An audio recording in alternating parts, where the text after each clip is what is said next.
नमस्कार सभी को।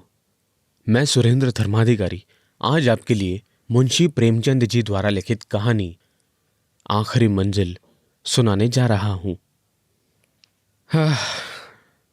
आज 3 साल गुजर गए। यही मकान है, यही बाग है, यही गंगा का किनारा, यही संगमरमर का हौज, यही मैं हूं और यही दरो दीवार। मगर इन चीजों से दिल पर कोई असर नहीं होता। वो नशा जो गंगा की सुहानी और हवा के दिलकश झोंकों से दिल पर छा जाता था, उस नशे के लिए अब जी तरस जरस के जाता है। अब वो दिल नहीं रहा। वो युवती जो जिंदगी का सहारा थी, अब इस दुनिया में नहीं है। मोहिनी ने बड़ा आकर्षक रूप पाया था। उसके सौंदर्य में एक आश्चर्यजनक बात थी। उसे प्यार करना मुश्किल था। वो पूजने के योग्य थी। उसके चेहरे पर हमेशा एक बड़ी लुभावनी आत्मिकता की दीप्ति रहती थी। उसकी आंखें जिनमें लाज और गंभीरता और पवित्रता का नशा था, प्रेम का स्रोत थी। उसकी एक एक चितवन, एक एक क्रिया, एक एक बात उसके हृदय की पवित्रता और सच्चाई का असर दिल पर पैदा करती थी। जब वो अपनी शर्मीली आंखों से मेरी ओर ताकती तो उसका आकर्षण और उसकी गर्मी मेरे दिल में एक ज्वार भाटा सा पैदा कर देती थी। उसकी आंखों से आत्मिक भावों की किरणें निकलती थी, मगर उसके होठों प्रेम की बानी से अपरिचित थे। उसने कभी इशारे से भी उस अथाह प्रेम को व्यक्त नहीं किया जिसकी लहरों में वो खुद तिनके की तरह बही जाती थी।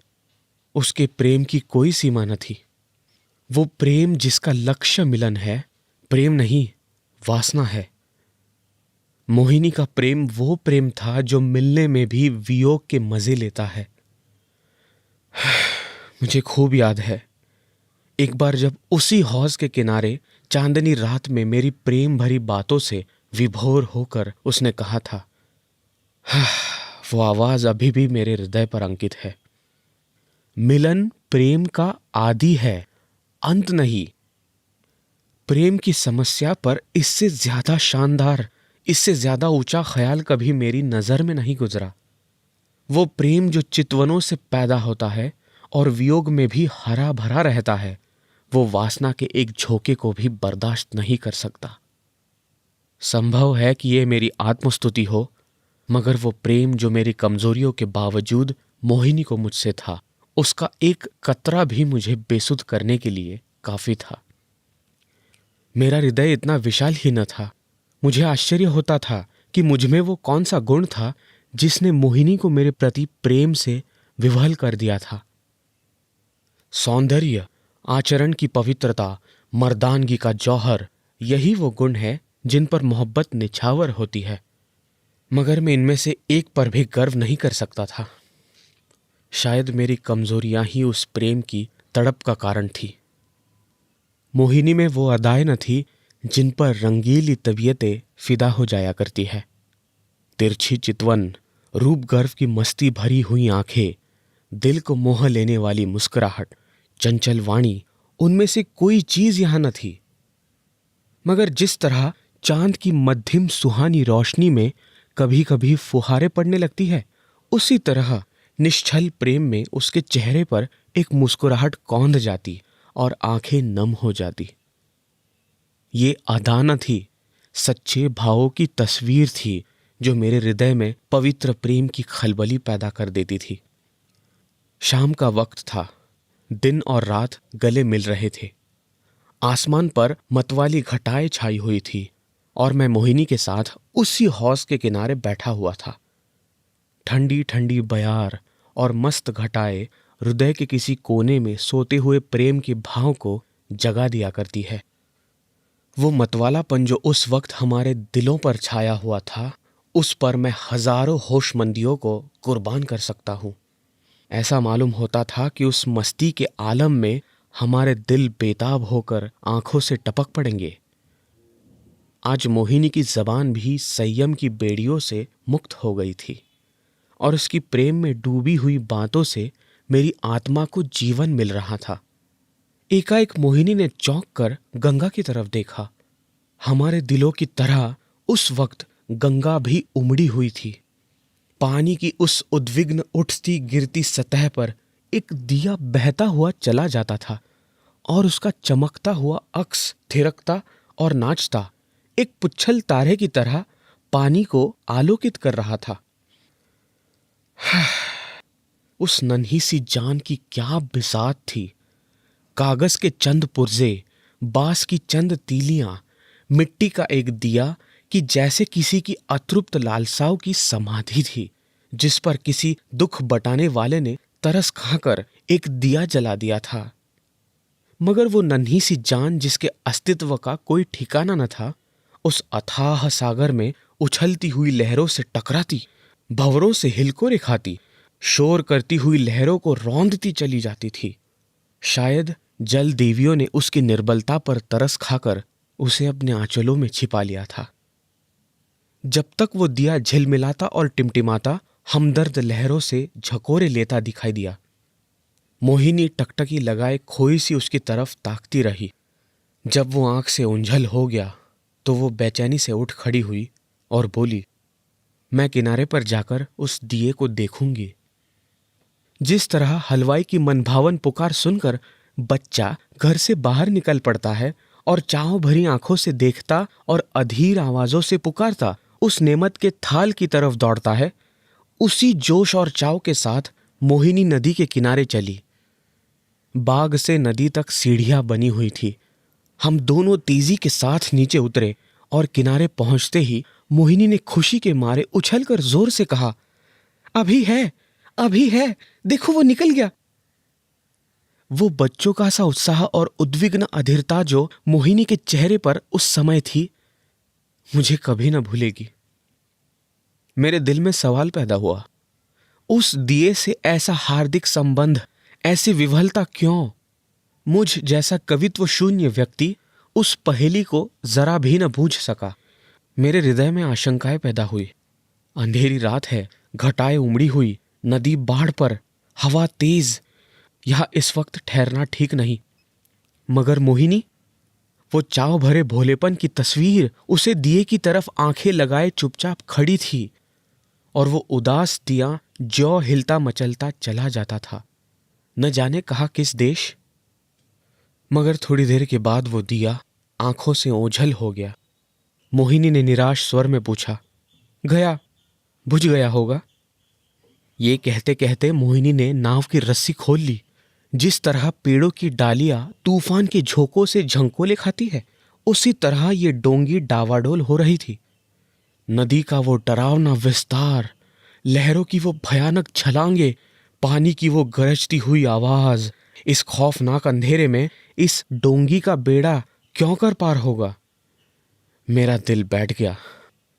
क्या उस अभागे की तलाश में ये किश्ती भी डूबेगी? मगर मोहिनी का दिल उस वक्त उसके बस में न था। उसी दिए की तरह उसका हृदय भी भावनाओं की विराट लहरों भरी गरजती हुई नदी में बहा जा रहा था। मतवाली घटाएं झुकती चली जाती थी कि जैसे नदी के गले मिलेंगी, और वो काली नदी यों उठती थी कि जैसे बादलों को छू लेंगी। डर के मारे आंखें मूंदी जाती थी। हम तेजी के साथ उछलते, कगारों के गिरने की आवाजें सुनते, काले काले पेड़ों को झूमता देखते चले जाते थे। आबादी पीछे छूट गई, देवताओं की बस्ती से भी आगे निकल गए। एकाएक मोहिनी चौंक कर उठ खड़ी हुई और बोली, अभी है, अभी है, देखो वो जा रहा है। मैंने आंख उठाकर देखा, वो दिया ज्यों का त्यों हिलता मचलता चला जाता था। उस दिए को देखते हम बहुत दूर निकल गए। मोहिनी ने ये राग अलापना शुरू किया, मैं साजन से मिलन चली, मैं साजन से मिलन चली। कैसा तड़पा देने वाला गीत था और कैसी दर्द भरी रसीली आवाज, प्रेम और आंसुओं में डूबी हुई। मोहक गीत में कल्पनाओं को जगाने की बड़ी शक्ति होती है। वो मनुष्य को भौतिक संसार से उठाकर कल्पना लोक में पहुंचा देता है। मेरे मन की आंखों में उस वक्त नदी की पुरशोर लहरें, नदी किनारे की झूमती हुई डालियां, सनसनाती हुई हवा सबने जैसे रूप धर लिया था और सबकी सब तेजी से कदम उठाए बढ़ी चली जाती थी अपने साजन से मिलने के लिए। उत्कंठा और प्रेम से झूमती हुई ए युवती की धुंधली सपने जैसी तस्वीर हवा में, लहरों में और पेड़ों के झुरमुट में चली जाती दिखाई देती और कहती थी, साजन से मिलने के लिए। इस गीत ने सारे दृश्य पर उत्कंठा का जादू फूंक दिया। मैं साजन से मिलन चली, मैं साजन से मिलन चली, साजन बसत कौन सी नगरी, मैं बोरी ना जानू, ना मोहे आस मिलन की, उससे ऐसी प्रीत भली, मैं साजन से मिलन चली, मैं साजन से मिलन चली। मोहिनी खामोश हुई तो चारों तरफ सन्नाटा छाया हुआ था और उस सन्नाटे में एक बहुत मध्यम रसीला स्वप्निल स्वर क्षितिज के उस पार से या नदी के नीचे से या हवा की झोंकों के साथ आता हुआ मन के कानों को सुनाई देता था। मैं साजन से मिलन चली, मैं साजन से मिलन चली। मैं इस गीत से इतना प्रभावित हुआ कि जरा देर के लिए मुझे ख्याल न रहा कि कहाँ हूँ और कहाँ जा रहा हूँ। दिल और दिमाग में वही राग गूंज रहा था। अचानक मोहिनी ने कहा, उस दिए को देखो।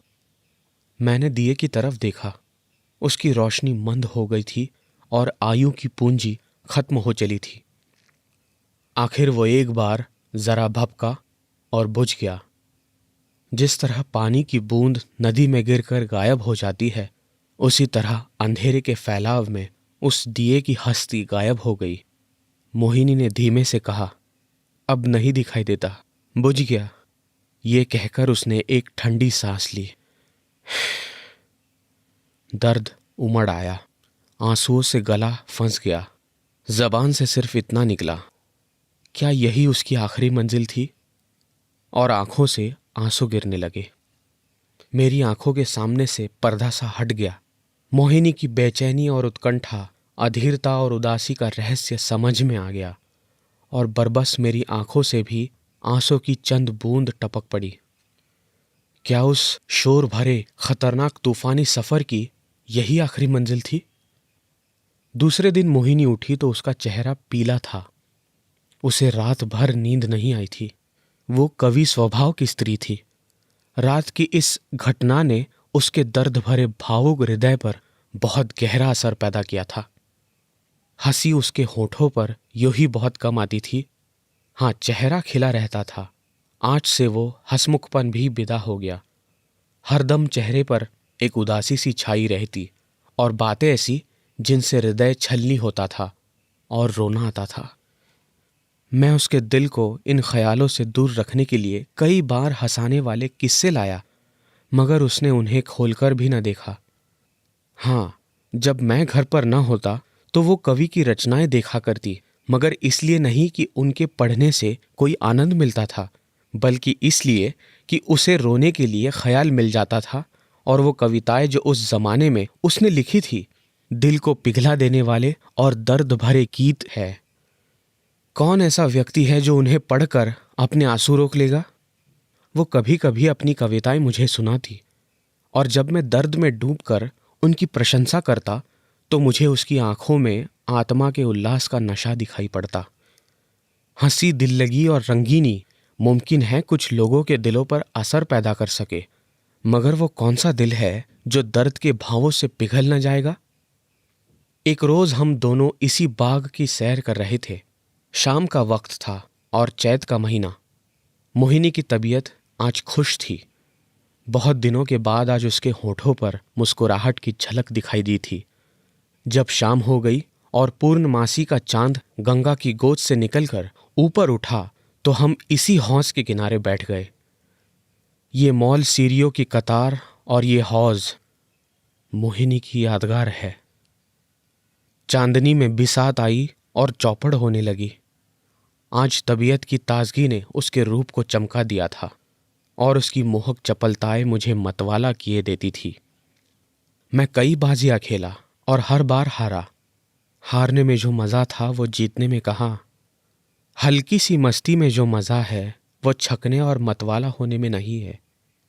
चांदनी खूब छिटकी हुई थी। एकाएक मोहिनी ने गंगा की तरफ देखा और मुझसे बोली, वो उस पार कैसी रोशनी नजर आ रही है? मैंने भी निगाह दौड़ाई। चिता की आग जल रही थी, लेकिन मैंने टालकर कहा, सांझी खाना पका रहे हैं। मोहिनी को विश्वास नहीं हुआ। उसके चेहरे पर एक उदास मुस्कुराहट दिखाई दी और आंखें नम हो गई। ऐसे दुख देने वाले दृश्य उसके भावुक और दर्दमंद दिल पर वही असर करते थे जो लू की लपट फूलों के साथ करती है। थोड़ी देर तक वो मौन निश्चलता बैठी रही, फिर शोक भरे स्वर में बोली, अपनी आखिरी मंजिल पर पहुंच गया।